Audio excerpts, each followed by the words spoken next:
আচ্ছা, একবার ভাবুন তো, উপরে শান্ত পাহাড়, কিন্তু ঠিক তার ৫০০ মিটার নিচে চলছে এক বিশাল কর্মযজ্ঞ। এমন এক গোপন জগৎ যেখানে কোনো মানুষ থাকে না, থাকে শুধু বিধ্বংসী সব অস্ত্র। চলুন আজ আমরা ডুব দেব মাটির নিচে সেই অন্ধকার রহস্যের গভীরে। এই সেই প্রজেক্ট যার দিকে আমেরিকার স্যাটেলাইট ২৪ ঘণ্টা নজর রেখেও কুল কিনারা খুঁজে পায় না। পেন্টাগনের জেনারেলদের রাতের ঘুম কেড়ে নেওয়া ইরানের এই ভয়ঙ্কর পরিকল্পনার নাম হল আন্ডারগ্রাউন্ড মিসাইল সিটি।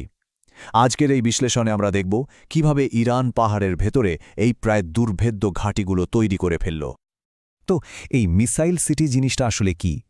সহজ কথায় এটা হলো মাটির নিচে তৈরি করা বিশাল সব সুড়ঙ্গের একটা নেটওয়ার্ক। কিন্তু এটাকে সাধারণ কোনো বাংকার ভাবলে বিরাট ভুল হবে।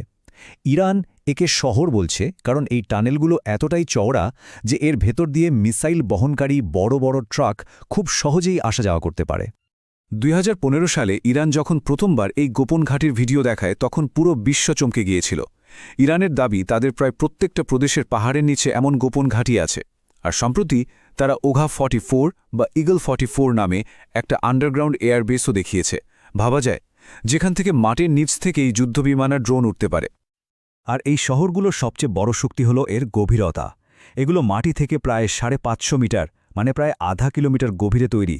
এর মানে হলো প্রচলিত বেশিরভাগ বোমা এই গভীরে পৌঁছানোর আগেই অকেজো হয়ে যাবে। এমনকি পারমাণবিক হামলা থেকেও এগুলো সুরক্ষিত থাকার মতো করে বানানো। এখন প্রশ্ন হল, এই দুর্ভেদ্য টানেলের অন্ধকারে ইরান ঠিক কী লুকিয়ে রেখেছে?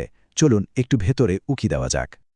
বিভিন্ন গোয়েন্দা রিপোর্ট অনুযায়ী এখানে আছে ইরানের মারাত্মক সব অস্ত্র, যেমন দীর্ঘপাল্লার ব্যালিস্টিক মিসাইল শাহাব-3, আরও নিখুঁতভাবে হামলা করতে সক্ষম ইমাদ মিসাইল, আর আছে কুখ্যাত সব শাহেদ ড্রোন।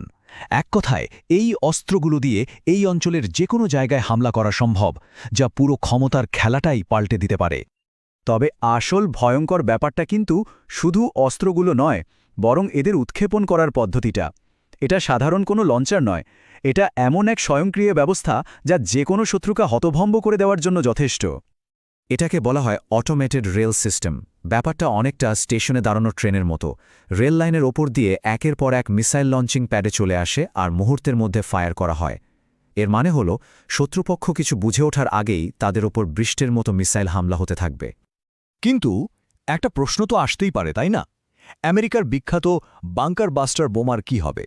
এখানেই তো আসল কৌশলগত খেলাটা জমে ওঠে। দেখুন, সমস্যা দুটো। প্রথমত, গভীরতা।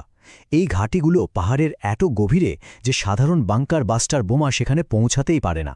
আর দ্বিতীয়ত, এই সুড়ঙ্গগুলোর প্রবেশপথ খুঁজে বের করা। এটা অনেকটা খড়ের গাধায় সূঁচ খোঁজার মতো ব্যাপার। শত শত লুকানো প্রবেশপথের মধ্যে আসলটা কোনটা তা বের করাই প্রায় অসম্ভব। আর ইরান এখানে একটা ক্লাসিক কিন্তু মারাত্মক কার্যকর একটা কৌশল ব্যবহার করে, ইংরেজিতে যাকে বলা হয় শুট অ্যান্ড স্কুট। এর মানে কি দাঁড়ালো?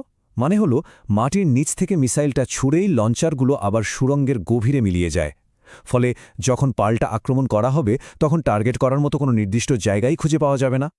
সুতরাং যদি কখনো যুদ্ধ বেঁধেই যায়, তাহলে এই আন্ডারগ্রাউন্ড মিসাইল সিটিগুলোই হতে পারে ইরানের জন্য একটা সত্যিকারের গেম চেঞ্জার।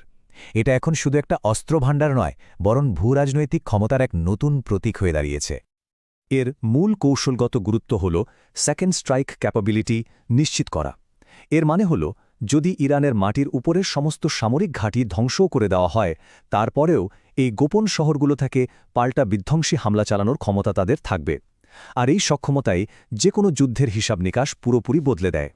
তাহলে শেষ প্রশ্নটা হল, ভূগর্ভের এই শক্তি কি আসলেই ভূরাজনৈতিক মানচিত্রটা নতুন করে আঁকবে? এটা কি আমেরিকার মতো শক্তিগুলোকে মধ্যপ্রাচ্যে তাদের কৌশল আবার নতুন করে ভাবতে বাধ্য করবে? এটা এমন একটা প্রশ্ন যা নিয়ে আগামী দিনে নিঃসন্দেহে অনেক আলোচনা হবে।